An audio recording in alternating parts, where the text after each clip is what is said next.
Ya Ok. estamos. Vamos a ver.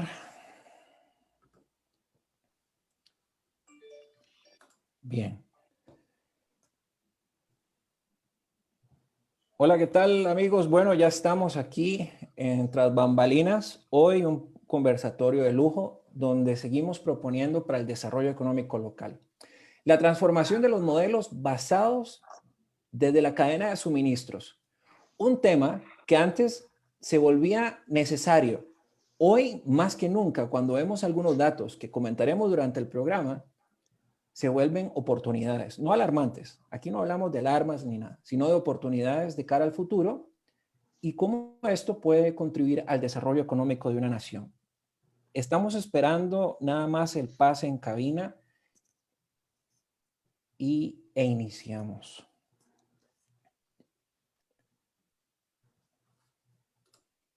Vamos a esperar.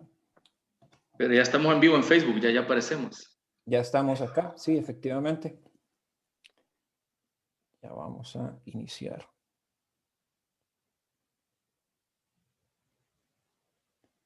Muy bien, vamos a seguir esperando el pase en cabina.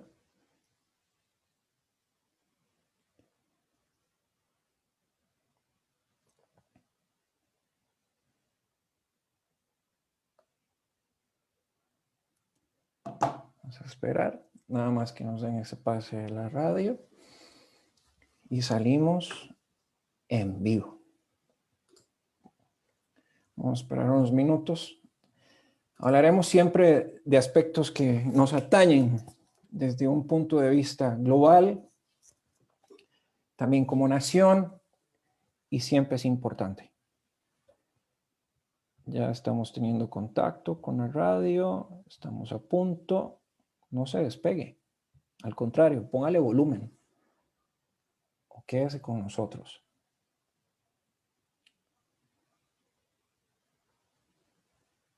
Vamos a ver.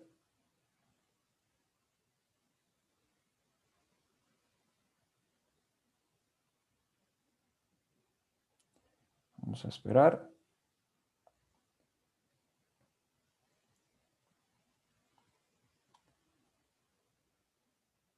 Y vamos a un momento.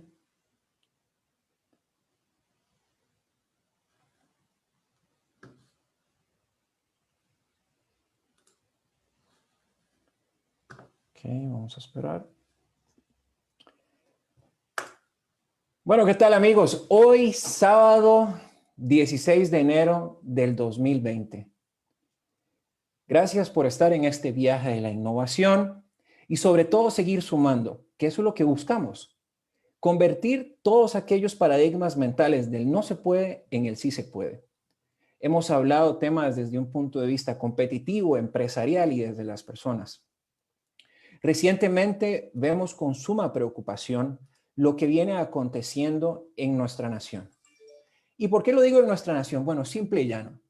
La OIT en su informe de hogares publica datos que realmente tienen que ocuparnos a todos. Y me anticipo, usted dirá, tal vez eso no me esté impactando a mí hoy, pero mañana sí. 42.1% del desempleo en los jóvenes, en el segmento juvenil. Acá me remonto a una única solución que data desde los 1700, después 1800, 1900, 1988, 2000, 2005, 2015, 2020. El emprendedurismo y la innovación tienen que ir de la mano. No podemos permitir llegar a niveles de 50% de desempleo. Imagínense que estaríamos devolviéndonos casi 30 años en nuestra economía. Hace unos días atrás, entiéndase diciembre, para no decir el año pasado, el Foro Económico Mundial titula un informe que quisiera invitarlo a que lo lea. El informe global en una edición especial. Cómo los países se encuentran desempeñando en la dirección de la recuperación económica, publicado en Ginebra, en Suiza, y es una versión extraordinaria del Informe Global de Competitividad de 2020. En dicho informe no se hablan de los rankings globales, sino lo que busca analizar es verdaderamente esa mano invisible, como lo decía Adam Smith, que ha arrodillado a todas las economías del mundo y aún más. El informe prospecta futuros posibles para la recuperación, tanto en economías nacionales como regionales. Aquí es donde nosotros vemos que tenemos que seguir contribuyendo desde Innovus CRC, tal y como ha sido en este viaje su objetivo fundamental. No vamos a hablar ni de metodologías, pero sí me gustaría hablar de hechos y datos. El informe, en esta edición especial, parte de 4 elementos claves para la recuperación. Pero no una recuperación cualquiera, sino una transformación de los sistemas económicos. Y aquí es donde hemos venido impulsando en diferentes escritos, en diferentes participaciones. Los países tienen que tener las condiciones para que su economía pueda dinamizarse por sí sola. No hay más. Y esto recae en las personas y en las empresas. Los elementos son muy claros.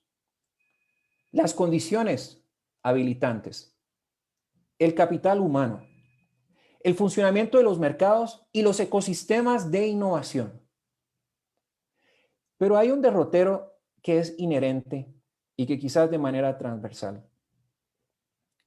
Trabajar el fortalecimiento institucional.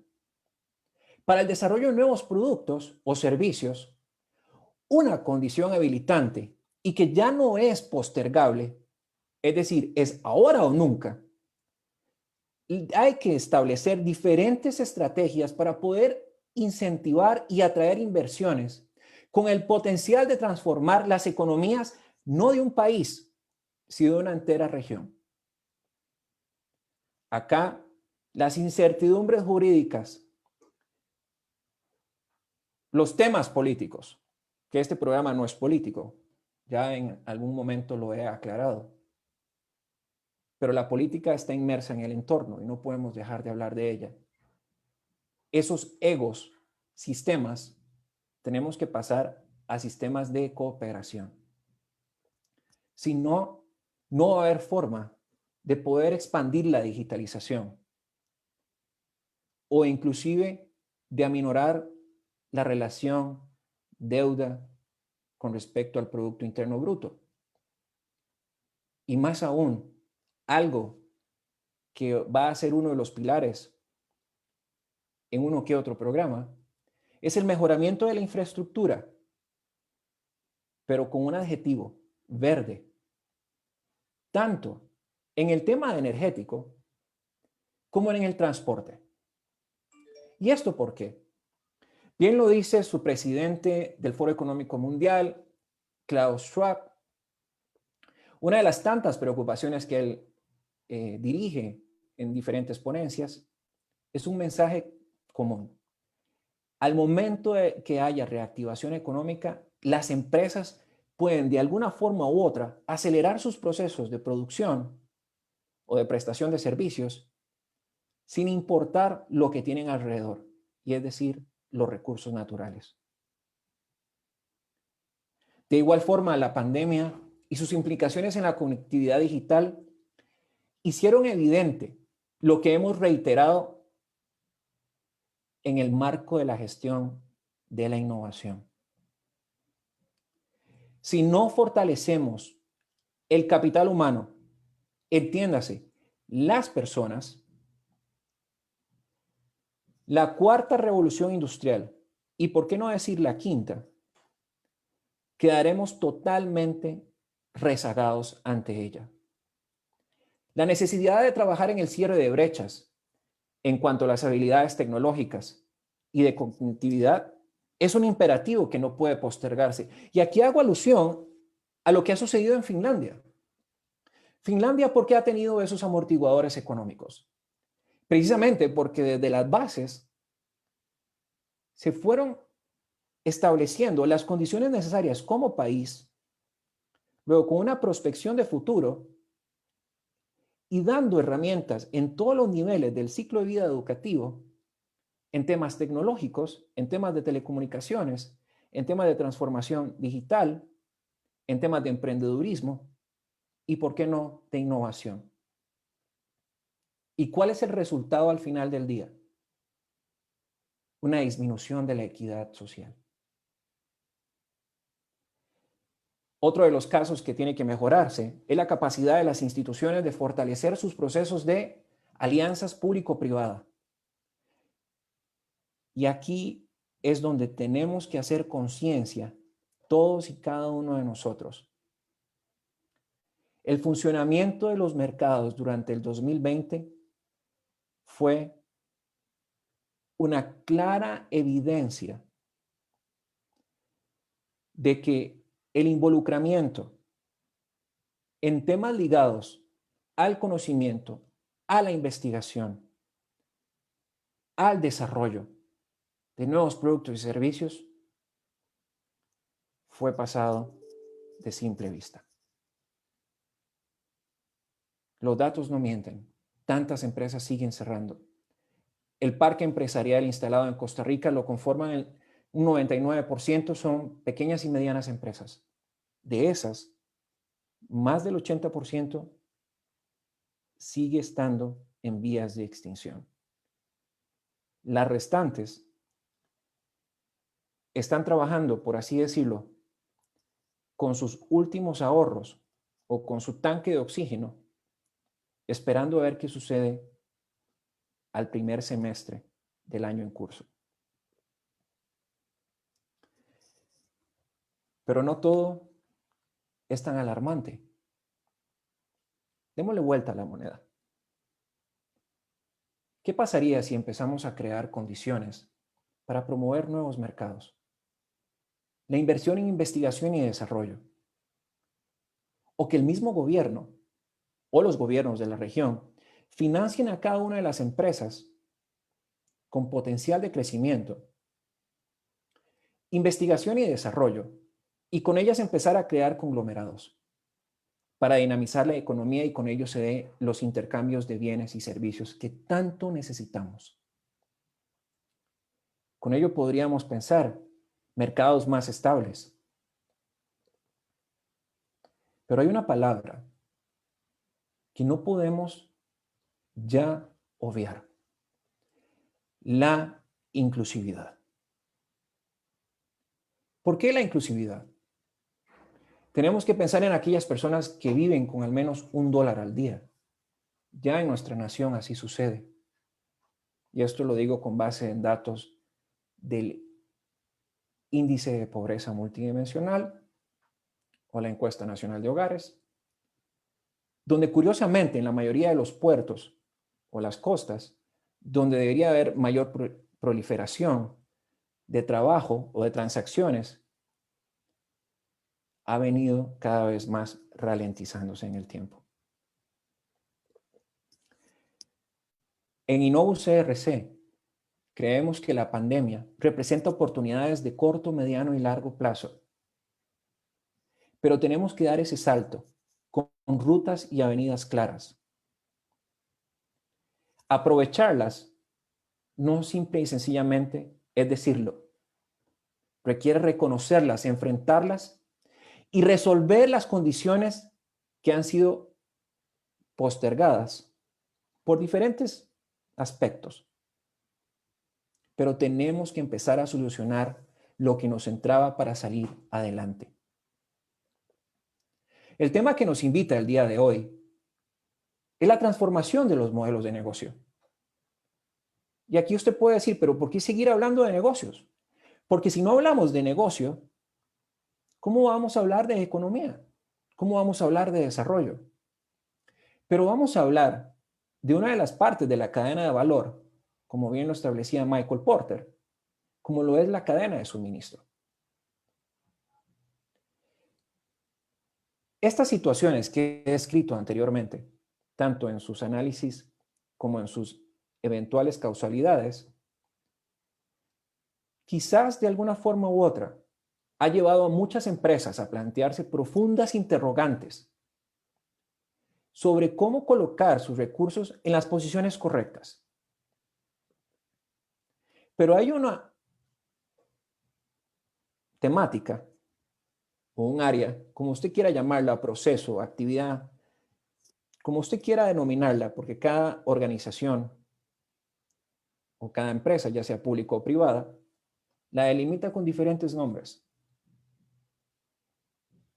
Y ha sido una que ha tenido que transformarse a una velocidad vertiginosa, como lo es la cadena de suministros. La cadena de suministros hoy en nuestro país, si cito el caso de la Caja Costarricense del Seguro Social, lo voy a hablar desde un punto de vista de proceso, nos ha dado grandes satisfacciones, pero también ha presentado grandes oportunidades, compras equivocadas, medicinas a tiempo.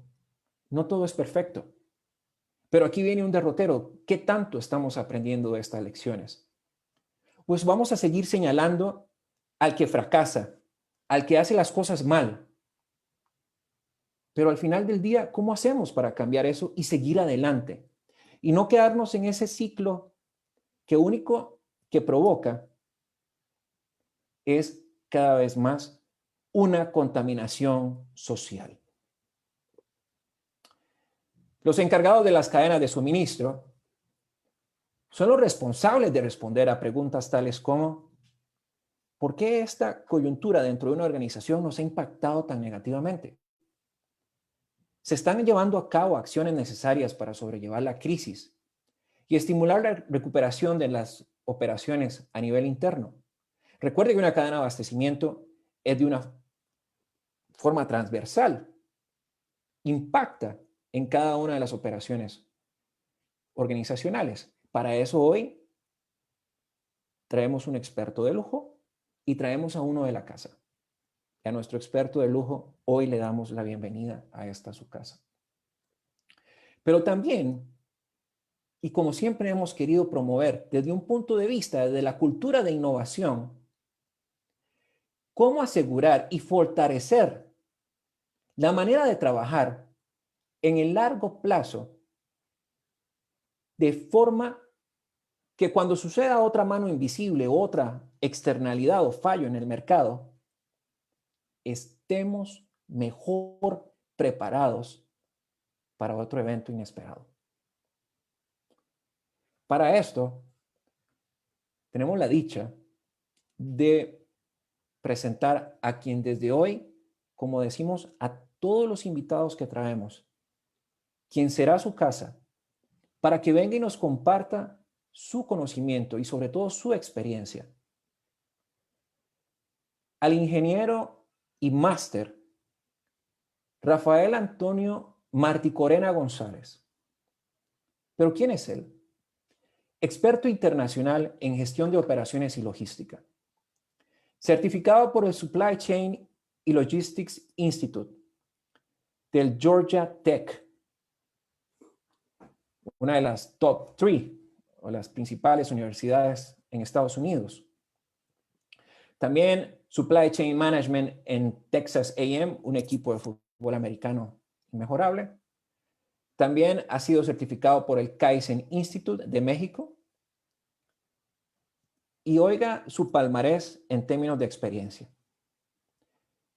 Incluye el desarrollo de proyectos de supply chain a nivel de toda Latinoamérica y del Medio Oriente. Es decir, ha estado en 2 de los 3 mejores mundos.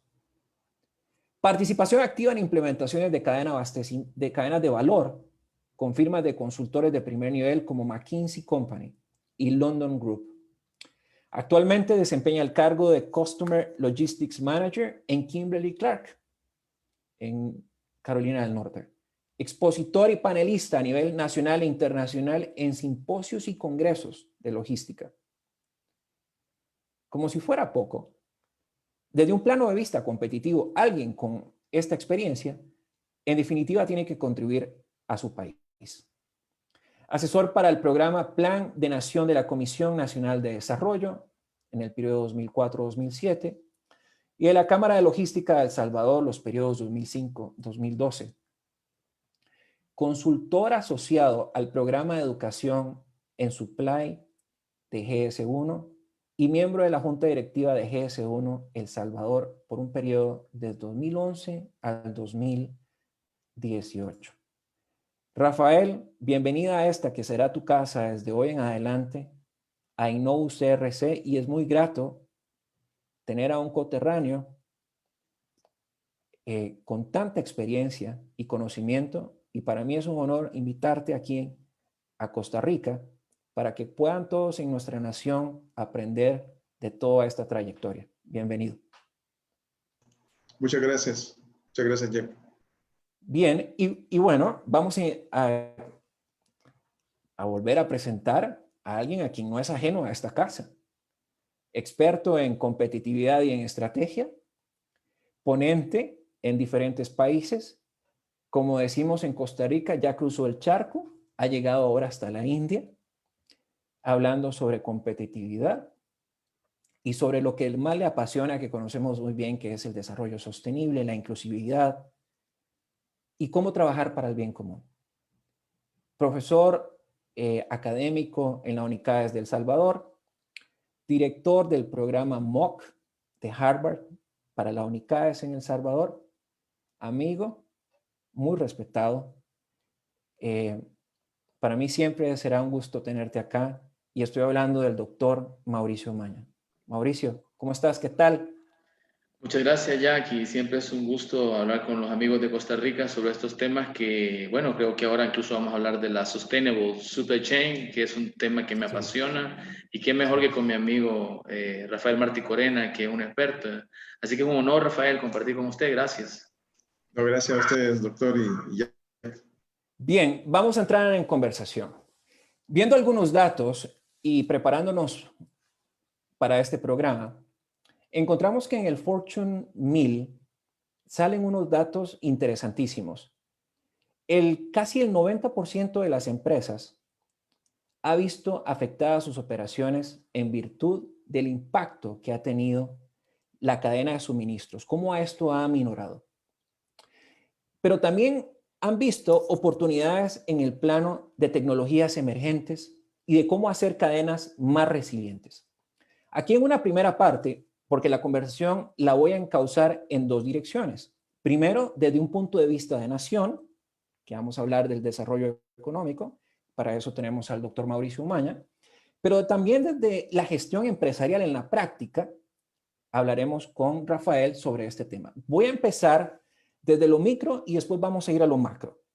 Rafael, en su experiencia y en palabras simples para que todos podamos entender, el impacto de las cadenas de abastecimiento. ¿Cómo eran antes? ¿Cómo son hoy? ¿Y cómo tienen que ser mañana? Empecemos la conversación por ahí, por favor. Ok, muchas gracias. Sí, definitivamente, si nosotros nos vamos a un indicador, digamos el más sencillo, y que todos hemos escuchado hablar del Producto Interno Bruto, y nosotros vemos esa formulación económica que se compone de la inversión que puede existir en un país, la inversión interna o externa, más el gasto público, el gasto privado, y eso lleva una diferencia entre lo que le llamamos la balanza comercial, que está asociada entre la exportación y la importación. Entonces, partiendo de un tema de país, una cadena de abastecimiento, definiéndola como todo aquel grupo de empresas, desde los proveedores, los productores, los distribuidores y los clientes, para atender un mercado. Bajo este concepto, cuando hay objetivos comunes, y como lo mencionaba usted ya, cuando hay colaboración por lograr un objetivo que es aumentar ese indicador económico que es el Producto Interno Bruto, entonces nosotros podemos ir en una cadena que gasta menos porque es más eficiente en sus procesos, porque es más eficiente en sus sistemas, va a ser una cadena que va a sumar positivamente a este indicador de crecimiento económico. Pero una cadena que no esté colaborativa o que no esté integrada su logística, o sea, su movimiento de las mercancías a través de ella, va a generar un gasto. Entonces, va a afectar, digamos, en una forma negativa la economía. Entonces, las cadenas siempre van a seguir impactando hacia un futuro este crecimiento, digamos, económico en los países. Ahora, nosotros estamos viviendo ahora un ambiente, creo que algunos conocíamos el sistema VUCA, que era un sistema impredecible, era un sistema complejo. Correcto. Pero hoy la complejidad llega por aspectos que están sucediendo en el mismo tiempo globalmente. Correcto. Antes nosotros podríamos decir, hubo una situación atmosférica o hubo una situación que afectó una geografía en Asia. Esto nos va a venir dentro de un mes, 2 meses. Y nos preparábamos. Tuvimos una huelga en el puerto X en Europa o en Estados Unidos. Esto nos va a impactar en el abastecimiento cuando traigamos nuestros insumos, pero esto va a ser en 15, 20 días. No, ahora vivimos un fenómeno que le llamamos pandemia, donde los sucesos y las acciones se dan en el momento en todo el mundo. Entonces, la cadena va a ser bien relevante desde el punto de vista que yo hablaría del primer paradigma, luego vamos a ir hablando de los otros, que es, antes nosotros le dábamos mucha importancia a largo plazo, y el largo plazo siempre va a seguir siendo el driver que mueve una organización, dónde queremos estar. Pero hoy el corto plazo, que llamémosle antes de la pandemia, vamos a llamarle antes de la pandemia y post pandemia. Antes de la pandemia, el corto plazo era de ejecución, o sea, todos buscábamos que el corto plazo estuviera asociado a un control sobre la ejecución. Ahora, en la pandemia, en la post-pandemia, nosotros aprendimos de que el cortísimo plazo se vuelve cada vez más estratégico que antes, en el sentido de que ya no solamente es la ejecución, sino que es qué aspectos yo tengo que considerar que me pueden estar afectando en un corto plazo que va a ir creciendo en el futuro. Y mirábamos, por ejemplo, el caso de Centroamérica. Hace, digamos, casi un año, vamos a hablar marzo, que todos los países empezamos a cerrar aeropuertos, que todos nos fuimos a una cuarentena. Todos decíamos, no, esto tipo noviembre se va a solucionar. Y ya en Navidad vamos a estar todos felices y creo que ya esto lo otro. Y creo que llegamos a un momento en que a partir de noviembre hubo un rebrote a nivel mundial. Las grandes naciones que considerábamos muy desarrolladas en los sistemas de prevención colapsaron. Y eso es lo que nos deja una enseñanza, es que definitivamente para una situación como esta, para un virus como este, que no respeta rango social ni empresarial, igual le va a llegar a un pequeño empresario o un microempresario como le va a llegar a una multinacional. Entonces creo que uno de los aprendizajes, Jack y doctor Umaña, es que el cortísimo plazo dentro de la ecuación económica tiene que ser importante ahora, siempre estableciendo el largo plazo como algo a donde queremos llegar. Pero hoy la relevancia sobre el cortísimo plazo creo que va a ser un punto en el que nos vamos a ir perfeccionando para poder entender un poco cómo estamos afectando ahora los indicadores económicos. Muy bien, y esos son los excelentes aportes. Ahora en el plano de vista desde un punto nación, país. Mauricio, ¿será que este sea el momento de que muchas empresas tienen que volver a sus cimientos? Y lo manifiesto en lo siguiente. Cuando vemos cadenas de abastecimiento resilientes o empresas resilientes, como lo decía un autor que hemos empezado a agradar, no nos gustaba antes, pero ya nos está gustando un poquito más, que es Hart, en el tema del uso de los recursos basados en el tema natural, para dar ese salto disruptivo, ese salto necesario. Hemos hablado de cultura en algunas ocasiones, hemos hablado de territorios innovadores en muchos momentos. Pero, ¿cómo hablar de un territorio innovador cuando las empresas cierran? Bien lo decía Rafael, las cadenas de suministro son un conglomerado de empresas que también tienen que diferenciarse o competir ya sea por costos o por valor o una combinación de los dos. Las monedas a nivel latinoamericano, con respecto al dólar, por ejemplo, puedo hablar con criterio aquí en mi país, se están devaluando. Y entonces, en este sentido, Mauricio, ¿cómo podemos avanzar? Yo lo que quiero es que avancemos. Algunas avenidas claves o unas orientaciones a nivel competitivo país que nos haga dar ese salto disruptivo, como bien lo dice Hart, de hacia temas más eficientes, más sostenibles. Hablemos de resiliencia, si lo querés poner en ese claustro, pero también, ¿por qué no? Voy a dejar picando un tema que me gustaría que lo habláramos. Pensar en cadenas de suministro digitales, porque ahora tenemos marketplace digital. ¿Por qué no cadenas de suministro digitales? ¿Qué piensa el doctor Umaña, por favor? Gracias, Jack. Lo voy a decir en 2, 3 minutos. Creo que todo gira en eficiencia y productividad. Y básicamente lo que nos ha hecho Rafael es sentar la base para poder establecer Sustainable Supply Chain Management, que es la cadena, la gerencia, la cadena de suministro sostenible. Y ya a nivel de empresas, se puede llevar a nivel de nación, tratando de tener proveedores estratégicos realmente que cumplan patrones responsables y de sostenibilidad. En la medida que las empresas logren establecer estos indicadores que no existen de lleno en Latinoamérica, a grosso modo, pero si logran establecer indicadores realmente responsables en todos los temas que vamos a hablar hoy, protocolos de bioseguridad, la cadena de frío, la logística que necesitan las empresas para realmente llevar los productos con agilidad, la inocuidad de los alimentos, o incluso después que hablemos de la cadena alimentaria, si todo se hace de forma responsable, vamos a lograr darle esa salida a los que no tienen empleo.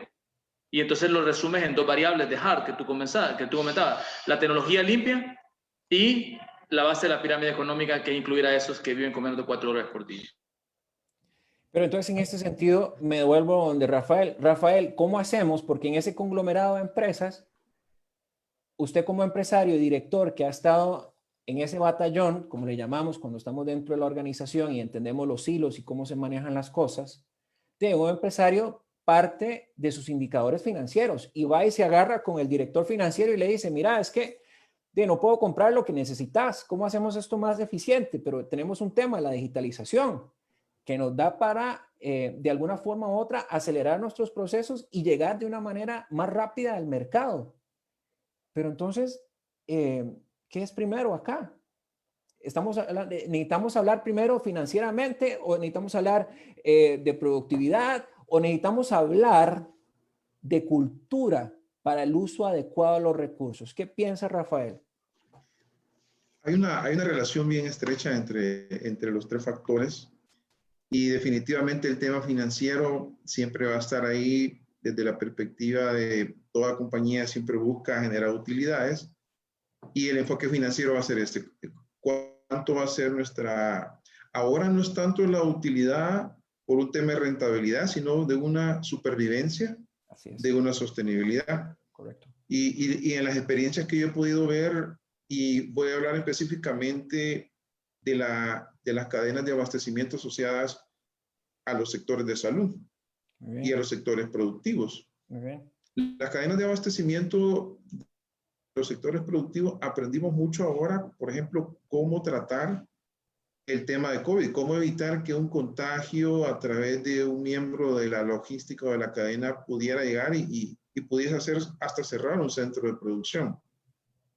Por el otro lado, los hospitales tuvieron una enseñanza bastante interesante, el abastecimiento de los medicamentos, todo lo que es la parte de los recursos, que en algún momento a nivel mundial no encontramos un modelo que dijésemos, mire, vamos a tomar este modelo de ejemplo porque la situación cultural, aquí viene lo que tú mencionabas ya, la situación cultural sí tiene un impacto bien importante en esto.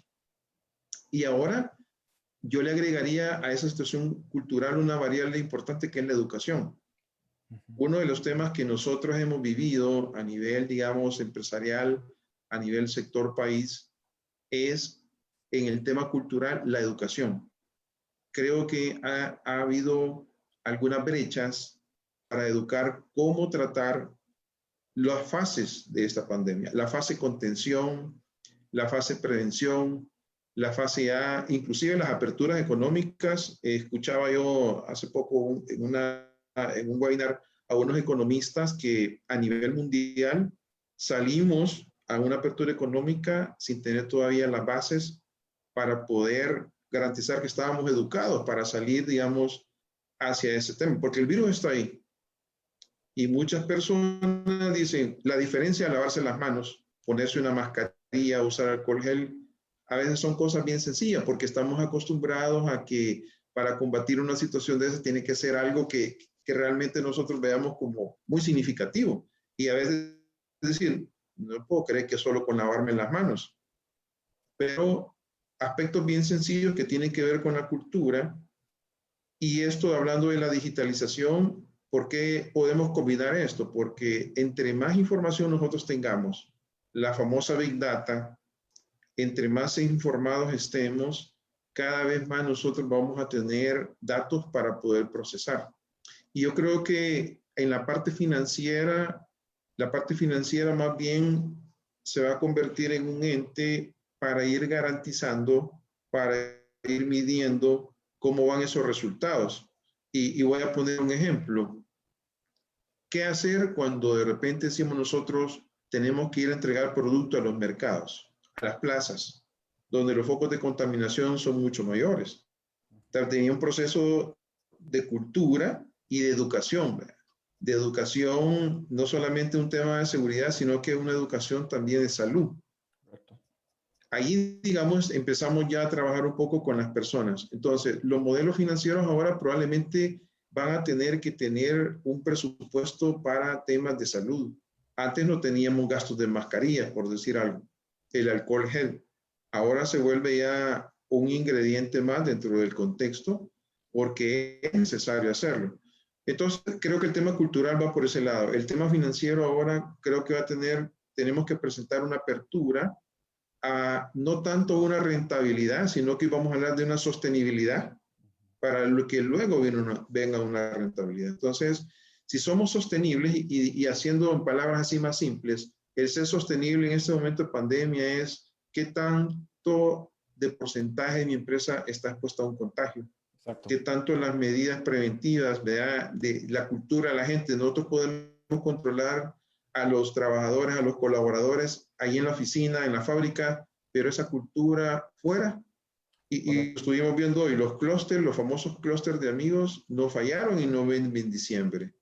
Inclusive los clústeres familiares, porque en alguna medida ese tema cultural se tiene. Y yo creo que para este 2021 una recomendación a nivel de todos los países es invertir un poco más en la educación de cómo tratar la pandemia.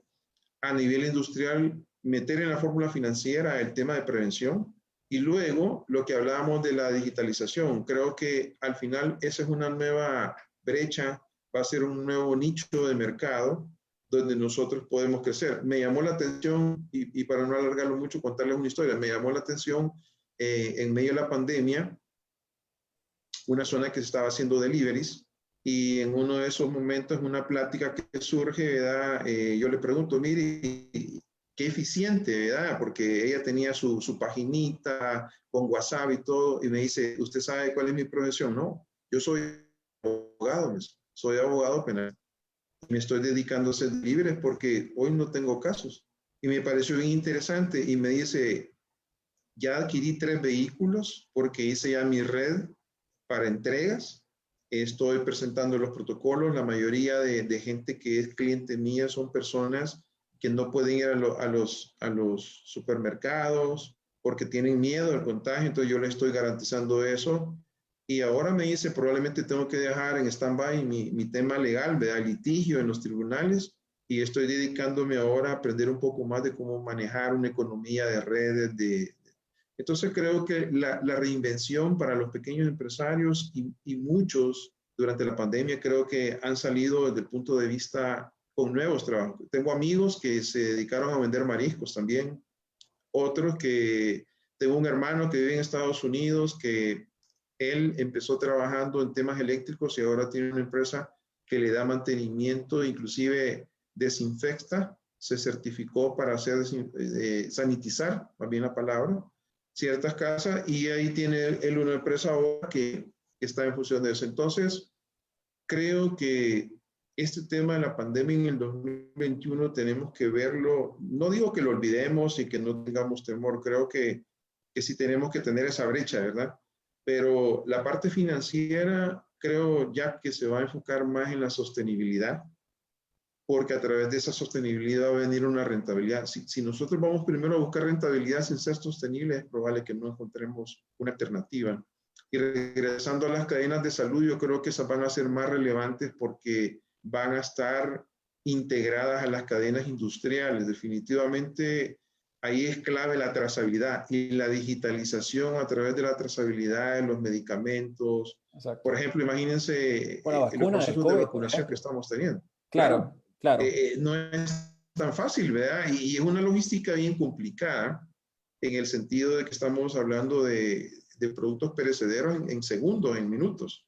Entonces yo creo que yo lo veo como una oportunidad desde el punto de vista de educarnos más, cómo tratar este virus, sostenibilidad como una primera parte en la parte financiera y luego las cadenas de abastecimiento asociadas a la salud creo que van a tener más relevancia porque hoy los industriales que estamos enfocados en la productividad ya conocemos protocolos de sanitización, protocolos de prevención, las telellamadas, las teleconsultas y yo creo que eso va a ser bastante beneficioso como nuevos ingredientes para estas cadenas. Bien, esa ha sido una respuesta porque me permite introducir el otro tema. Desde un plano práctico, Rafael nos expone los principios de microeconomía, ¿no? Que hemos hablado, Mauricio, en algún momento, que los flujos circulares de toda economía se robustecen de las decisiones que toman las empresas y las personas. El ejemplo muy claro, un abogado se transforma él mismo, una persona es un propio modelo de negocio, hace una transformación, ve una oportunidad y empieza con un nuevo negocio. Pero hablemos de las empresas. Las empresas en el tanto, por ejemplo, y aquí vamos a aplicar un concepto que nos viene bien al momento de la conversación, que es el valor compartido. Necesitamos hablar de inclusividad. Esto es indudablemente uno de los objetivos del programa de hoy. Personas que están pasándola mal. ¿Cómo pueden encontrar nuevas oportunidades para llevar sustento a sus casas? Bien, así las cosas vemos. Bueno, veo una oportunidad, empiezo a hacer entregas. Uno de los sectores más golpeados ha sido el sector del retail. Para nadie esto ha sido un secreto. Así las cosas. Mauricio, desde un punto de vista de valor compartido, con base en la experiencia que has tenido en otras latitudes, de repente, grandes empresas que tienen asegurada por lo menos su sostenibilidad de 1, 2, 3, 4 años, podrían generar ese valor compartido como lo hizo Nestlé en su momento, de brindar apoyo a estos pequeños empresarios e inclusive incluirlos dentro de sus propias cadenas de valor y, ¿por qué no?, catapultarlos a vincularlos a lo que bien decía Rafael ahora, hacer estrategias o negocios basados en red o sistemas que puedan interconectarse y uno y otro, y con ello empezar a hablar ya del tema que no podemos seguir postergando, que son logística digital. Pero ¿por qué no de una logística digital, sino de una logística a nivel país? ¿Por qué lo digo que una logística a nivel país? Rafael lo decía muy bien, el tema salud, pero salud no es solamente. Está el tema de los medicamentos, pero también, ¿por qué no hablar del tema de la banca? ¿Por qué no hablar también de las compras públicas? ¿Por qué no también hablar de la vinculación de joint ventures entre alianzas público-privados? Caso de Finlandia, que sé que lo conoces muy bien. ¿Cómo articular todo esto para que podamos verdaderamente enfocarnos hacia una digitalización que nos permea a todos y no dejemos a nadie por fuera? Mauricio, por favor. Bueno, voy a sentar un poco las bases y tal vez después Rafael me ayuda a aterrizarlo a nivel práctico de una empresa.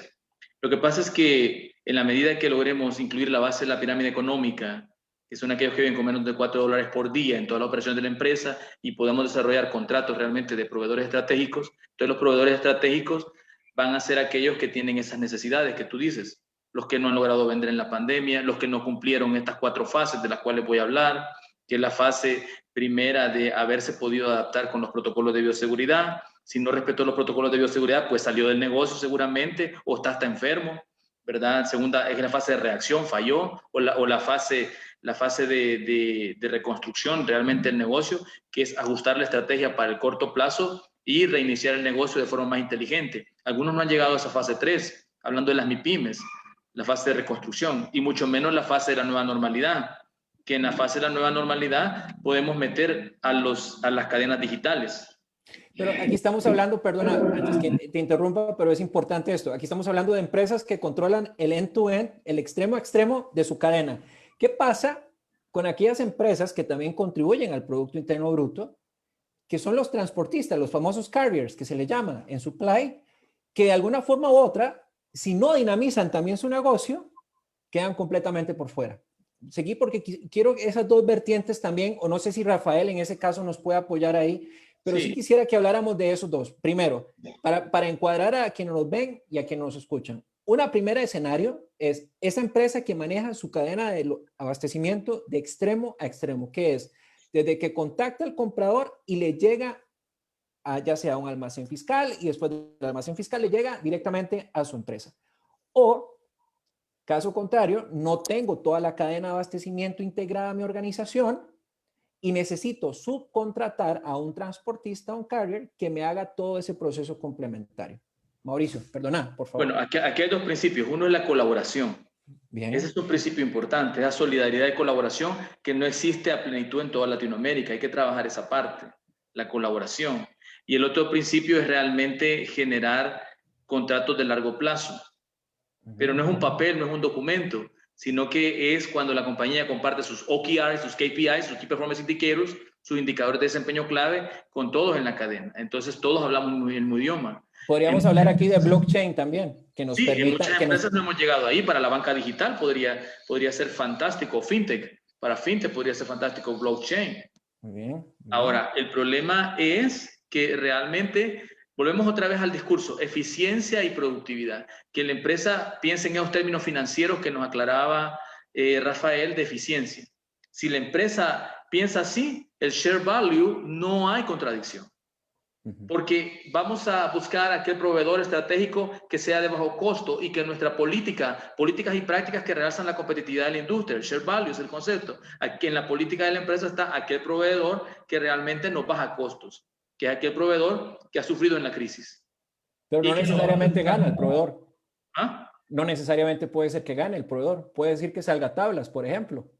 Pero la idea es generar una sostenibilidad. Entonces estamos hablando de que gane también el que compra como el que vende. Exacto. Es que cuando hablamos de la sostenibilidad y volvemos a lo que tú dijiste de Hart, muy bien. Perfecto. Hart nos enseña que la idea no es solo contratar a alguien. La idea es enseñarle a ser empresario a alguien. La idea es enseñarle al otro a co-crear. La idea es contribuir a la sociedad. La idea es hacerlo sostenible, no darle el pescado frito. La idea también es enseñar al otro a que pueda contratar a otros, incluso. Y tú lo subcontratas, pero ya no como empleado, sino como microempresario. Y esto en la economía, ya llevándolo a nivel macroeconómico, nos va a llevar a generar más microempresas, pero ya en la etapa 4. Que ya no es la etapa de reacción, que no sabíamos ni respetar los protocolos de bioseguridad, tampoco la etapa, la segunda, que era la etapa de resiliencia, ni la etapa de reconstrucción, sino que ya la nueva normalidad. La nueva normalidad, el futuro. Tenemos empresas innovadoras, digitales, sostenibles, cadenas de suministros sostenibles digitales y gente pobre que debió quedarse sin trabajo que le hemos sacado de ese estado. Pero le hemos sacado ese estado incluyéndolo. Y ahí viene tu discurso muy bonito de la inclusividad, pero no es una inclusividad de regalar el pescado frito, sino que es una inclusividad de enseñarle al otro a producir de forma sostenible. Ahí está la discusión, en esa sostenibilidad, porque ahí logras la economía circular que tú hablas. Cuando enseñas al otro a producir y entonces las corcholatas que necesita Rafael ya se las dan, pero no se las dan para un contrato de un mes, sino que tiene contrato para 3 años. Y en esos 3 años modifica la tecnología y cambia hasta la tecnología que tú buscas. Entonces, esa es la sostenibilidad que debemos buscar. Gracias. Ahora, bien lo plantea Mauricio la ruta. Rafael, esto en la práctica, vemos que las grandes corporaciones, no todas tienen dentro de su filosofía o su marco filosófico este tipo de valores. Por ejemplo, la innovación, la inclusividad, la sostenibilidad. pero de alguna forma u otra dan destellos de luz que están apuntando en esta dirección. Concretamente, Rafael, ¿qué debe hacer una empresa donde quiere fortalecer su capacidad de marca, su valor de marca, perdón, e inclusive, ¿por qué no?, su fidelidad, el compartir sus beneficios a la localidad, el integrar a ese emprendedor que está ahí nadando, sobreviviendo, casi ni con nada a la par, y poder integrarlo a esa economía que todos añoramos? En su experiencia, Rafael, ¿cuál sería la ruta práctica para llegar ahí? Ok, voy a partir del tema de la colaboración y poniendo un ejemplo de la diferencia entre el ganar-ganar y colaboración, es que en el ganar-ganar, yo digo, ganas tú y ganas yo si hacemos este negocio o si hacemos esta operación. Pero en el proceso de colaboración es preguntarle a mi contraparte, ¿qué tengo que hacer yo para que tú ganes más? Perfecto. Y el otro me tiene que preguntar a mí, ¿qué tengo que hacer yo para que tú ganes más y compartamos? O sea, se vuelve como exponencial. Y es aquí donde creo yo que hay todavía una brecha, que lo hablábamos, que lo mencionaba bien Mauricio, en el sentido de que el proceso de colaboración muchos lo ponen como me voy a integrar y entonces ya me agarré de un salvoconducto y ya estoy ahí. Pero la pregunta es, hay que pasar a un estado de cambios internos en la empresa y cosas sencillas. Por ejemplo, vamos a hablar del sector de transporte y voy a hablar de dos tipos, el transporte local y el transporte internacional. Y aquí podríamos hablar del terrestre y el marítimo. Muy bien. Entonces, ustedes ven, el marítimo realmente está ya regido globalmente por los estándares mundiales. Las rutas marítimas son las que definen los volúmenes y se ven afectados, digamos, por ejemplo, cuando empezó todo este tema de la pandemia, ya los puertos ya no tenían capacidad de poder tener contenedores porque todos los países dijeron, no, este trae COVID y no lo puedo recibir. Conforme esto fuimos educándonos y fuimos entendiendo esto, se abre el comercio internacional. Pero lo que yo quiero llegar es que un transportista internacional, que no sea una naviera, pues las navieras ya son más corporaciones, más bien la naviera genera una cadena de abastecimiento subcontratando empresas que le den el servicio de trasladar sus contenedores en el país donde llega, movimientos en los puertos y todo, digamos, lo que nosotros podríamos llamar los operadores logísticos. Correcto. Pero el tema es con el transporte local. El transporte local, ¿cuál es la ventaja que yo veo de un transportista local? Es cambiar su mindset de cómo yo realmente me puedo integrar. Normalmente, ¿qué pasa? Vengo yo, ofrezco mi servicio por flete, por mover una caja desde la ciudad tal hacia la ciudad B. Y te voy a cobrar $100. Entonces el otro le va a decir, yo quiero que me cobres 80. No, pero no puedo porque ese es ya estoy, ¿verdad?, en un margen. Entonces, creo que ahí es donde viene el proceso colaborativo. Es entender, ¿verdad? Yo quisiera pagarte 80, pero ¿qué puedo hacer yo para que tú puedas darme ese costo sin que te afecte tú? ¿Y qué te voy a ofrecer yo? Te ofrezco un contrato a mayor tiempo. Para eso empieza ya ese intercambio. Yo creo que una de las experiencias que yo he visto en muchas multinacionales, incluyéndonos nosotros, es la capacitación a quienes uno quiere integrar a su cadena. Y uno de los temas que hemos visto, que es donde más énfasis hacemos, es por qué a veces muchos microempresarios tiran la toalla, digamos, así en un lenguaje folclórico, porque ellos cuando ven el montón de requisitos le tienen miedo y dicen, no, mejor no trabajo porque me están pidiendo esto y lo otro. Pero realmente yo los invito a que lo vean como una oportunidad para entrar a otro nivel. Porque de repente alguien tiene un camión y entonces tiene una gente, va a trabajar con una empresa, lo primero que le van a decir, tenés con el seguro social a esta gente, le estás pagando el salario que debe ser, porque no podemos contratarte si tú no estás. Hay muchas, por ejemplo, Disney es una compañía que audita, que no permite que trabajen niños menores de edad ni ancianos. Entonces alguien va a decir, ¿y cómo voy a hacer si en mi casa trabajamos todos? Desde mi sobrinito que tiene 5 años, que mete dulces en las bolsas, hasta mi abuelito que al final le pone una grapa. Entonces yo creo que esa parte creo que es algo que tenemos que trabajar, el saber que integrarse a una cadena de abastecimiento va a requerir un esfuerzo, pero que las compañías pueden acompañar a quienes estén dispuestos a desarrollarse. Entonces, regresando al sector transporte, también podemos pensar en modelos de no solamente de cobrar un movimiento, sino que también modelos que nos lleven a alquiler de unidades, pagar por periodos. Y entonces, muchos de esos modelos sí solamente se pueden dar cuando ambas partes están realmente decididos a ser colaborativos. Y aquí es donde una cadena se empieza a fortalecer. ¿Qué nos está haciendo o qué podría ser ahora, digamos, una variable que nos está llevando a todos a un objetivo común? Es evitar el contagio. Y yo creo que eso, que ha sido probablemente el resultado de una pandemia que nadie pues la ha querido, ¿verdad? Y que no ha sido positivamente. Algunos yo miraba en sus mensajes de fin de año que despedían al 2020, ¿verdad? Y como lo peor del año, pero creo que nos está enseñando a unirnos más, porque ahora si yo estoy con las medidas de bioseguridad, pero si mi transporte no las tiene, si mi proveedor no las tiene, entonces no hice nada. Entonces vamos a buscar, digamos, esa colaboración con otro elemento más que es esa educación en el tema de la prevención. Entonces, regresando al transporte internacional terrestre, ahí es un poco más complicado porque ahí pasamos aduanas. Y cuando entramos a las leyes de cada país piensa. Y Centroamérica es un buen ejemplo. De repente, no voy a mencionar los países, ¿verdad? Para no entrar en mayor detalle, pero un país se le ocurrió cerrar la frontera.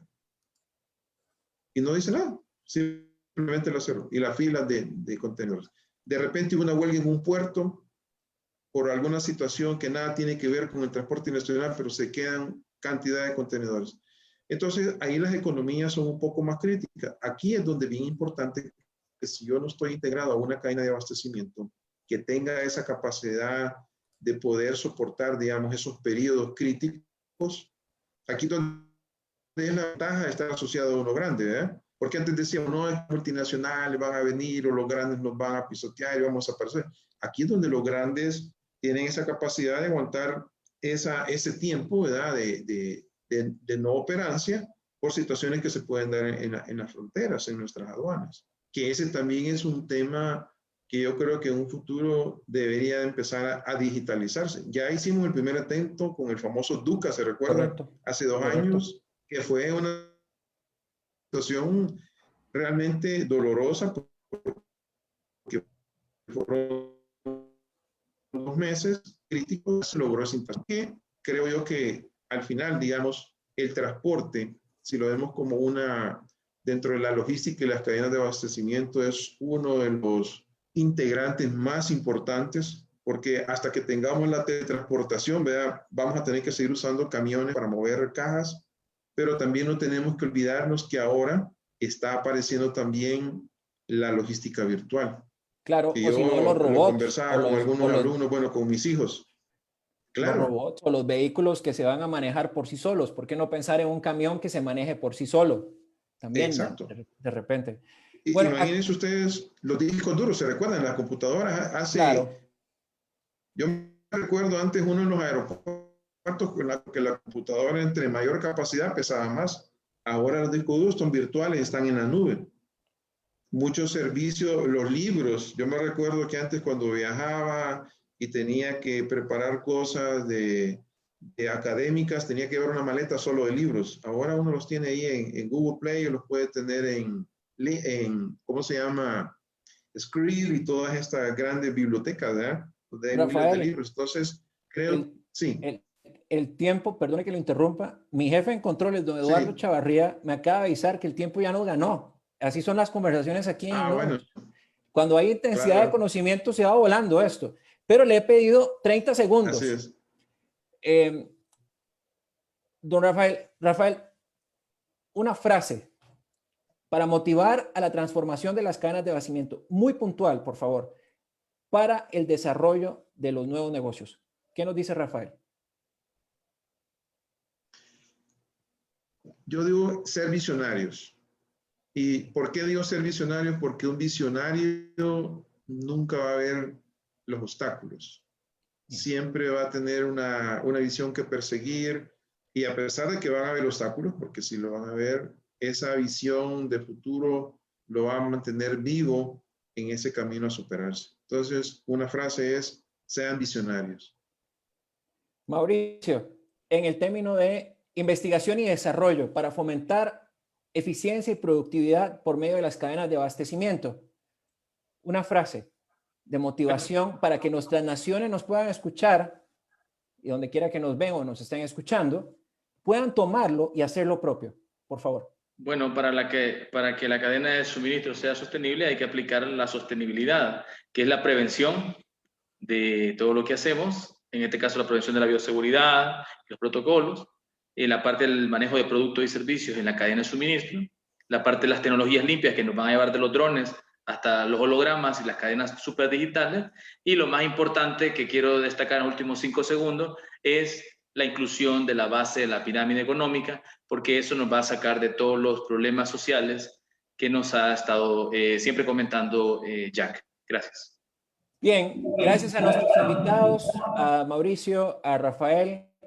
La innovación, novedad, hoy pensamiento exponencial a partir de las cadenas de suministro. Hasta la próxima. Muchas gracias. Gracias. Adiós. Feliz tarde a todos. Gracias.